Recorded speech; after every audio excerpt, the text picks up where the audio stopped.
Assalamualaikum warahmatullahi wabarakatuh.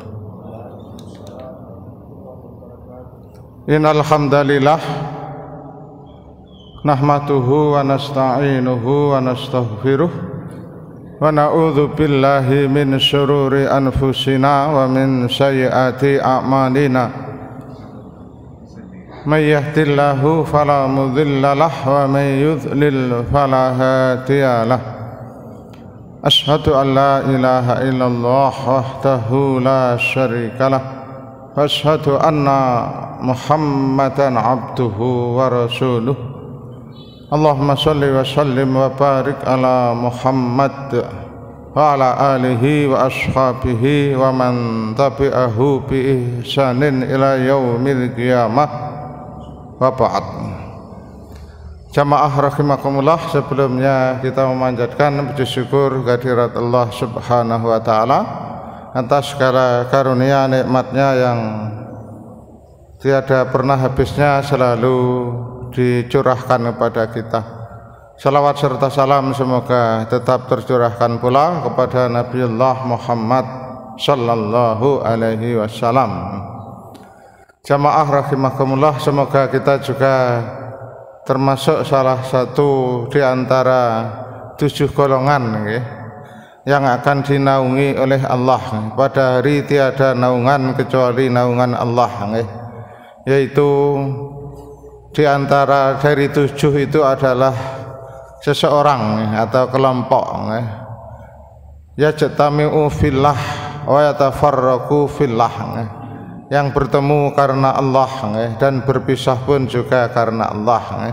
Nah, kita bertemu dalam thalabul ilmi, khususnya ilmu tentang agama kita.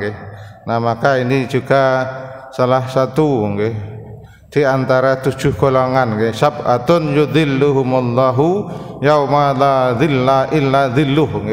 Ada 7 golongan yang akan dinaungi oleh Allah pada hari yang tiada naungan kecuali naungan Allah. Ada 7, tapi 1 saja yang saya sampaikan. Insyaallah di lain waktu kita sampaikan siapa 7 itu. Jamaah rahimakumullah, untuk Ramadan tahun ini 99,9% kemungkinan ada perbedaan. Pemerintah menunggu sidang isbat nanti sore. Jadi sidang isbat itu pada tanggal 29 Sya'ban.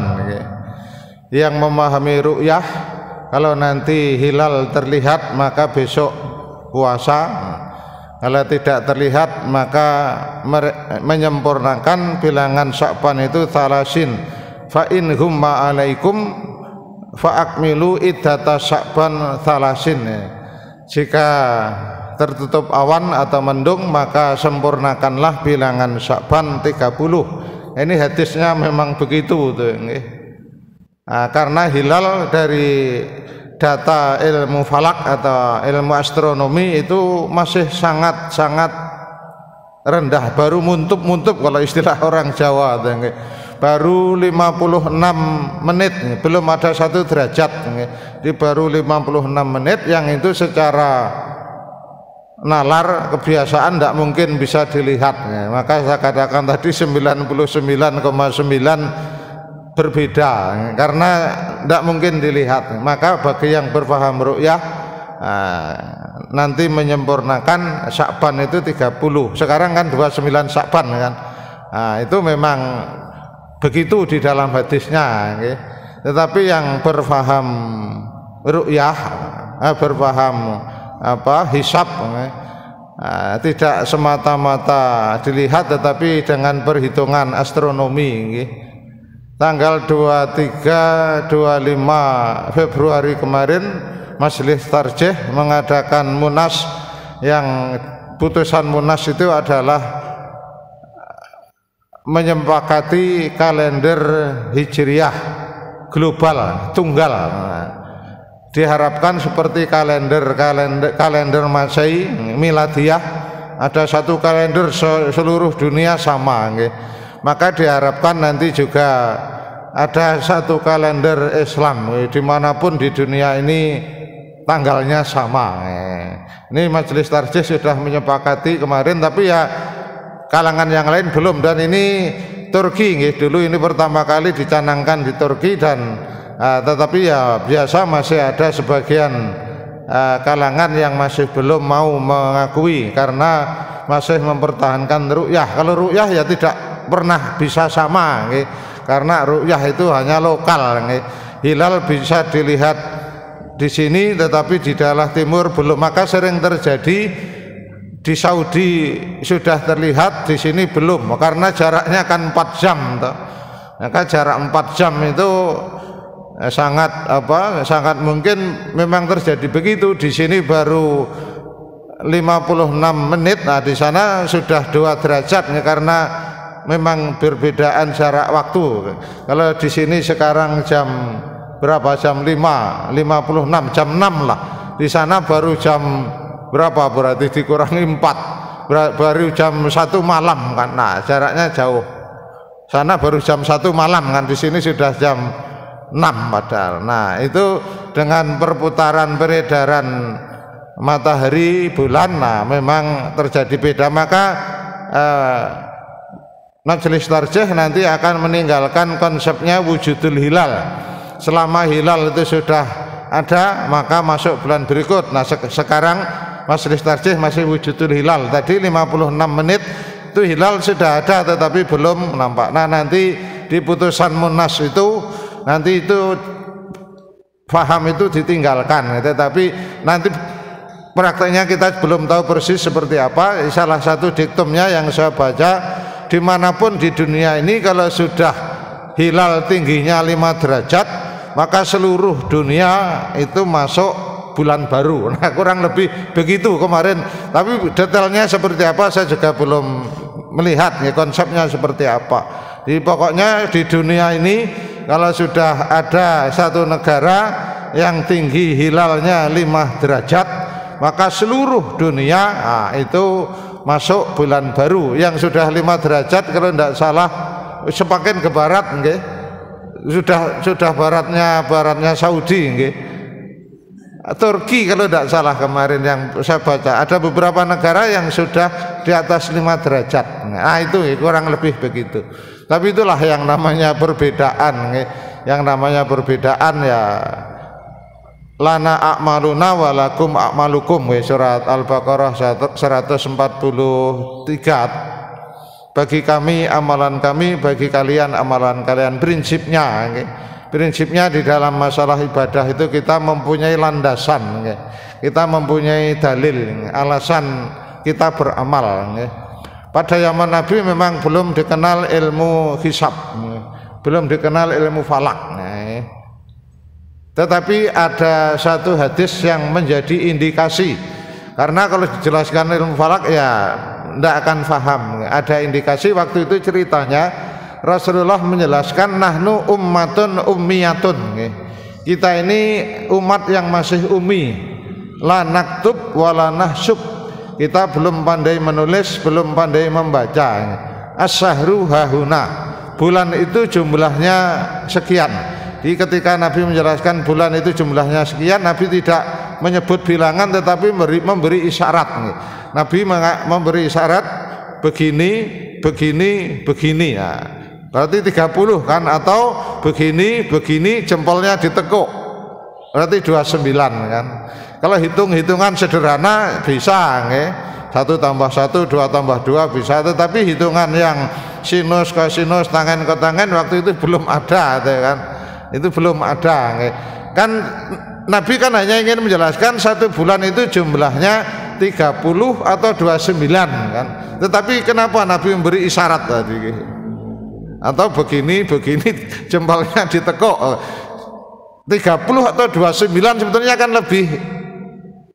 lebih sederhana. Nah, itu di situ maka yang memahami ilmu falak, ilmu hisab itu indikasi suatu saat menetapkan hilal itu tidak harus dilihat, tetapi dengan hitung. Karena di dalam Al-Quran tidak ada ru'yah, adanya hisab. Ada li ta'lamu adadas sinin. Dengan menghitung itu, dengan ilmu hisab itu agar kamu bisa mengetahui bilangan bulan. Dalam surat Yunus lupa ayatnya berapa. Li ta'lamu adadas sinin, agar kalian mengetahui bilangan-bilangan tahun. Nah, semoga bisa disepakati itu ya, agar tidak ada lagi perbedaan ya.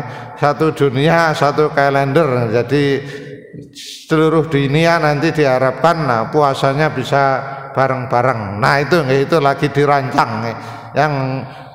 Yang di Indonesia baru Muhammadiyah yang mengakui nanti akan adanya satu kalender, tapi Turki sudah. Maka Turki sama nanti puasanya besok. Turki besok, karena sudah banyak beredar di internet itu Turki besok.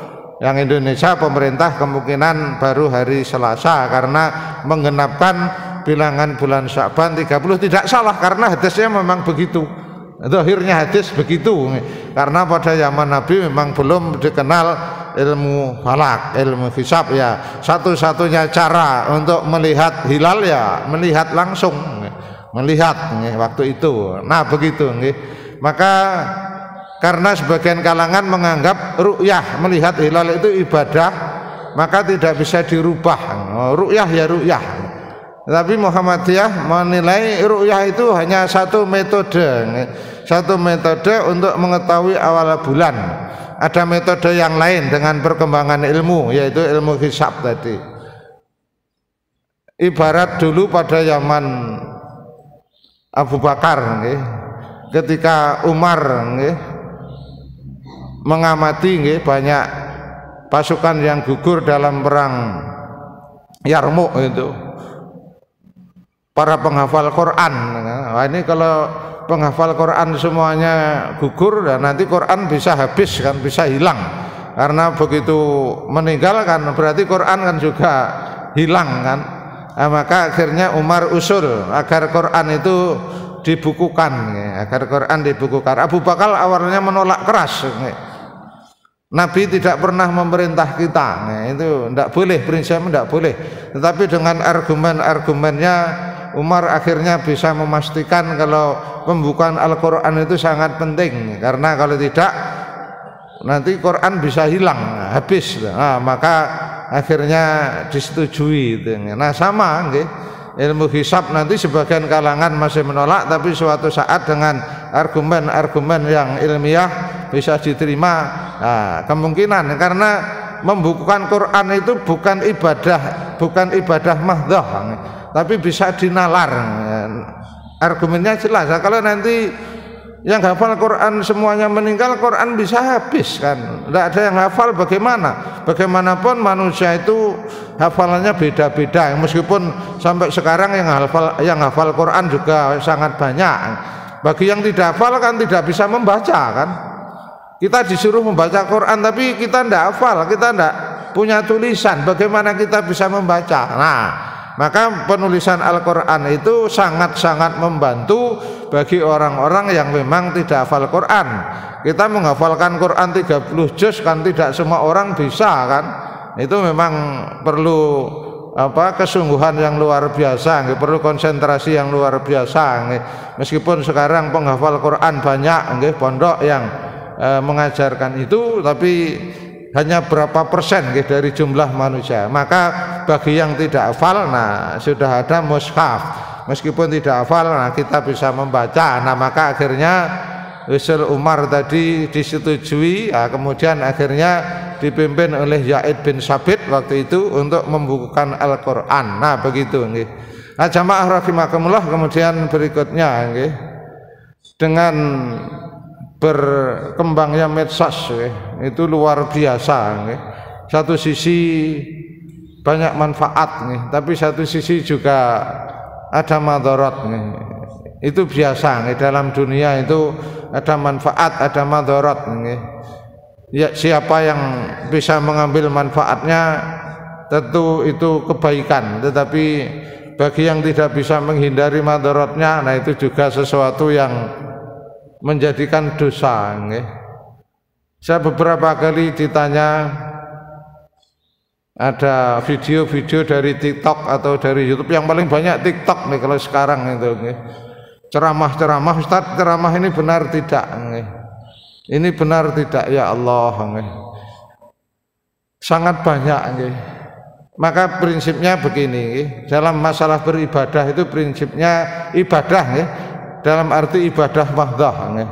Beberapa kali Pak Basuni itu kirim video ceramah nggih. Wah, ini memang harus ditanyakan nggih. Pak Basuni itu sering menanyakan di sana. Itu sering ngirim, Ustadz ini benar enggak nggih? Makan semangka itu ada pahalanya. Ya Allah, ini kan perlu dalil tuh nggih. Di zaman Nabi semangka itu belum sampai Saudi, Pak nggih.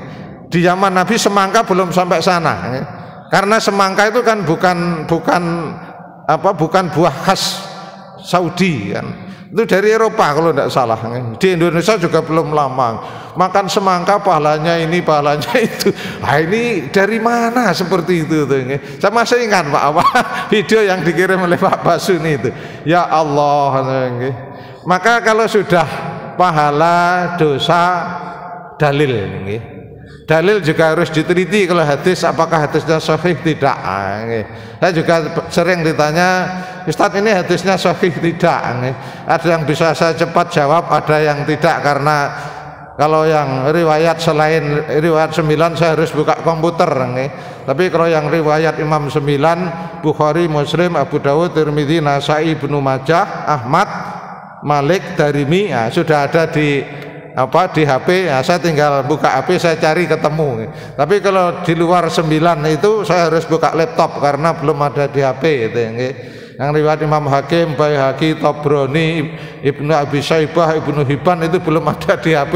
Saya harus buka laptop, harus nyari dulu baru bisa menjawab sahih tidak. Tapi kalau yang riwayat yang 9 tadi ya, sudah ada di HP, nah itu bisa saya jawab cepat. Nah, maka prinsipnya kalau itu sifatnya ibadah, tanya ada dalilnya tidak. Kalau yang berceramah tidak satupun menyebutkan dalil, maka tinggalkan.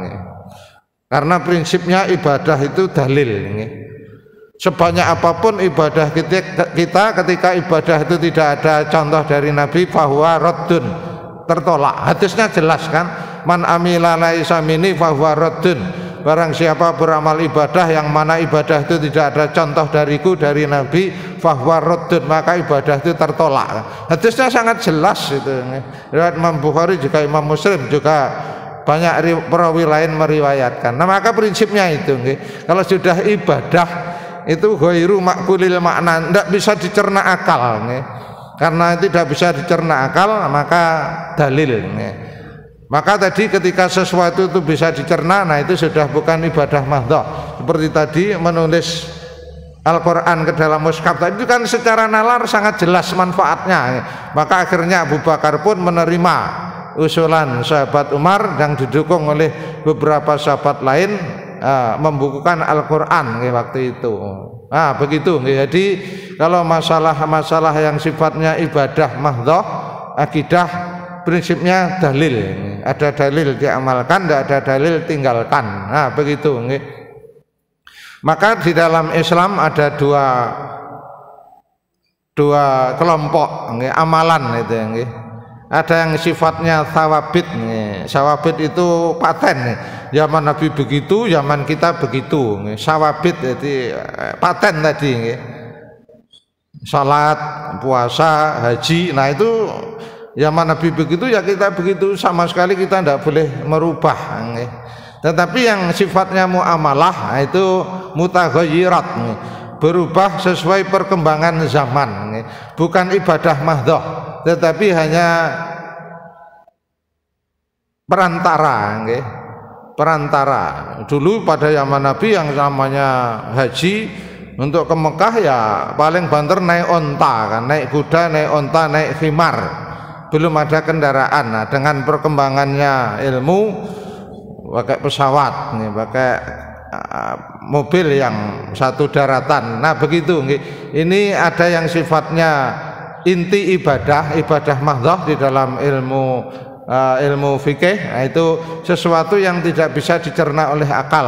Kenapa maghrib 3 rakaat, kenapa subuh 2 rakaat, zuhur 4 rakaat, itu kita sama sekali tidak tahu tuh. Ya Nabi begitu, ya kita begitu, selesai. Kalau urusan ibadah mahdhah ada dalil ini. Tapi yang sifatnya muamalah tadi maka berubah sesuai perkembangan zaman. Al hukmu yaduru ma'a ilatih. Hukum itu berlaku sesuai dengan ilatnya, wujudan wa adaman, adanya atau tidak adanya. Ada ilat, hukum berlaku.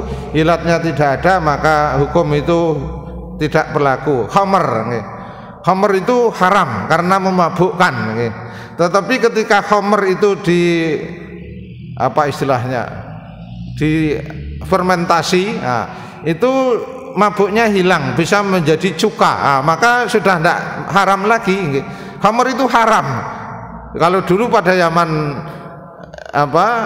Nabi, pada zaman itu yang namanya khamr kan terbuat dari anggur yang semua orang bisa membuat, kan anggur diperas kemudian ditimbun 1 bulan itu sudah memabukkan.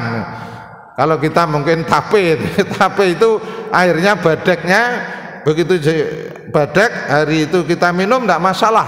Tapi coba jenengan timbun 10 hari saja itu bisa melayang. Badek tape itu ditimbun 10 hari, 15 hari aja sudah bisa memabukkan. Tetapi ketika baru tidak masalah karena tidak memabukkan. Tapi kalau sudah ditimbun sampai 2 minggu saja itu sudah memabukkan badek tape itu. Nah sama kemudian ketika badek tape itu difermentasi, ada alatnya, dikasih zat apa gitu, daya mabuknya hilang, maka menjadi tidak mabuk lagi. Nah itu bisa dinalar, Maka ada kaidah usul yang saya baca tadi, al hukmu yaduru ma'ilatihi wujudan wa adaman. Hukum itu berlaku berdasarkan sebabnya. Ilat itu sebab hukum. Kalau sebab yang memabukkan ada, maka haram. Tapi kalau sebab yang memabukkan bisa dihilangkan, maka haramnya menjadi hilang. Itu muamalah. Maka ada satu peristiwa yang menjadi landasan hukum ketika Rasulullah waktu itu di Mekah, beliau kan basicnya dagang ketika di Mekah, berdagang, pernah dagang sampai ke Syam. Ketika sebelum Nabi kan menjalankan perdagangannya Siti Khadijah, yang Khadijah akhirnya menjadi istrinya itu. Begitu sampai Madinah, suasananya berbeda. Madinah banyak petani kurma. Rasulullah suatu saat melihat petani kurma itu naik turun pohon kurma, menyerbukkan bunganya, bunga jantan ditebarkan di bunga betina, naik turun. Nabi melihat itu kasihan. Kenapa kamu begitu menyerbukkan bunga, wahai Rasulullah? Oh, enggak usah begitu, nanti kalau waktunya berbuah kan berbuah, gitu kan. Nah ya, karena yang berbicara Nabi kan manut kan, karena yang berbicara Nabi kan manut kan para petani kurma waktu itu. Tapi begitu waktunya buah, Rasulullah lewat, loh kenapa buah kurmamu begini? Buahnya kayak sedikit sekarang loh. Jenengan kan sudah mengatakan tidak usah kamu serbukkan, tidak saya serbukkan, ternyata seperti ini ya. Kemudian Nabi bersabda yang sangat populer, antum a'lamu bi umuri dunyakum. Oh, kamu lebih tahu urusan duniamu. Sekarang serbukkan lagi. Wa amma amruddin. Adapun urusan agama fa'alayya, semuanya harus kembali padaku. Untuk urusan muamalah kita boleh berinovasi, kita boleh mengembangkan. Tapi kalau urusan agama, ibadah, akidah, ya harus ada dalil dari Nabi. Nah itu juga terjadi pada perang Badar. Ketika perang Badar itu, ketika perjalanan mau menuju Badar, sudah sampai Badar, Rasulullah berhenti. Kita buat markas di sini. Ada seorang sahabat yang bernama Habab bin Mundir bertanya kepada Rasulullah dengan sangat sopan sekali, wahai Rasulullah, kita berhenti di sini ini karena wahyu, perintah dari Allah, atau hanya strategi perang? Kalau ini hanya strategi perang, pendapat panjenengan pribadi bukan wahyu, maka saya punya usul. Maka Nabi pun menjawab, ini hanya pendapatku, menurut saya tempat paling strategis di sini, kita jadikan markas di sini. Oh bukan, kalau itu hanya pendapat pribadi, nah saya punya usul. saya orang sini yang tahu persis peta di sini. Kita maju sebentar lagi, di sana ada oase, ada mata air. Maka kita bisa menguasai mata air. Ketika pasukan kita haus, cari air gampang, itu kan. Tapi pasukan musyrik kafir akan susah mencari air karena pasukan air sudah kita kuasai itu. Wah, Rasulullah mendengar usul itu kan, wah ini usul yang brilian ini. Ya sudah kita maju. Nah itu. Jadi kalau urusan duniawiyah muamalah, Rasulullah menerima usul. Tapi kalau urusan agama, urusan keyakinan ya fa'alayya, harus berdasarkan Nabi dan Nabi. Kalau urusan ibadah, urusan akidah juga bukan dari beliau sendiri tetapi menunggu wahyu. Ketika urusan ibadah, urusan hukum Islam kok bukan berdasar wahyu, Nabi ditegur tuh. Nabi kan pernah ditegur tuh. Turunnya surat At-Tahrim, ya ayyuhan nabiyyu lima tuharrimu ma akhallallahu lak tabtaghi mardhata azwajik. Wahai Nabi, kenapa kamu mengharamkan sesuatu yang dihalalkan Allah hanya karena kamu ingin menyenangkan istri-istrimu? Nabi aja ditegur itu. Nah itu ceritanya Rasulullah ketika pulang dari safar memakan maghfir. Maghfir itu sejenis buah. Kalau di sini tidak ada. Kalau kita sejenis jengkol Pak, atau pete yang ketika dimakan bau mulut, bau itu tidak enak. Ini baru datang dari perjalanan jauh kan, suami istri kan, kalau ketemu kan memang dianjurkan kan. Ketika lama tidak ketemu, wah ini pulang-pulang baunya tidak enak itu. Istrinya kan tidak senang kan itu kan, istrinya tidak senang. Nah kemudian setelah itu Rasulullah, ya sudah, setelah ini maghfir itu haram bagiku, aku tidak akan makan lagi gitu kan. Nah turun surat At-Tahrim ayat 1, kenapa engkau mengharamkan? Kalau tidak makan, tapi jangan sampai mengharamkan. Tidak makan hanya ketika mau bertemu istri itu. Itu tidak boleh. Di Rasulullah mengharamkan itu bukan dari diri sendiri. Wa ma yantiqu anil hawa in huwa illa wahyu yuha. Rasulullah itu kalau berbicara, bersabda masalah agama bukan dari hawa nafsunya, tetapi itu wahyu dari Allah. Dalam surat An-Najm ayat 13-14 itu. Begitu nggih. Demikian singkat yang bisa saya sampaikan. Insyaallah mulai besok habis subuh. Nah monggo kalau ada pertanyaan di WA Pak, luar biasa nggih. Di WA kalau kadang kita mendapat kiriman dari grup itu yang sangat sering. Kalau grupnya sudah berbeda paham itu sangat sering nggih.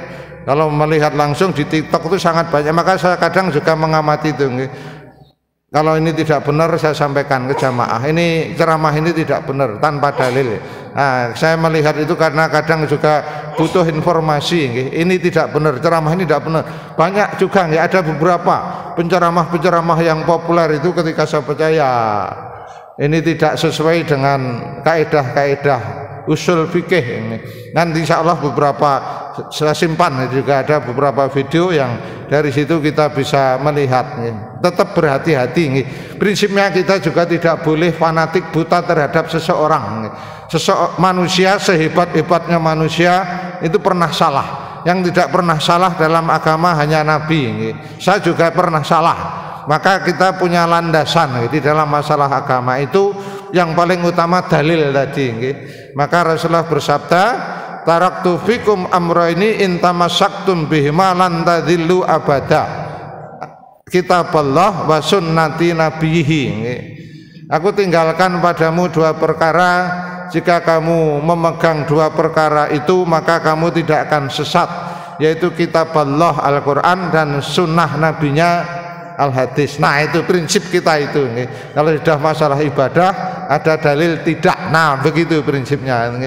Demikian, semoga bermanfaat. Nah insya Allah mulai besok 20 hari ke depan kita ada kajian subuh. Kalau ada pertanyaan-pertanyaan monggo bisa ditanyakan lewat grup di jamaah masjid atau bisa juga langsung di WA-kan ke saya. Demikian, semoga mendapat ridha dari Allah Subhanahu wa taala. Assalamualaikum warahmatullahi wabarakatuh.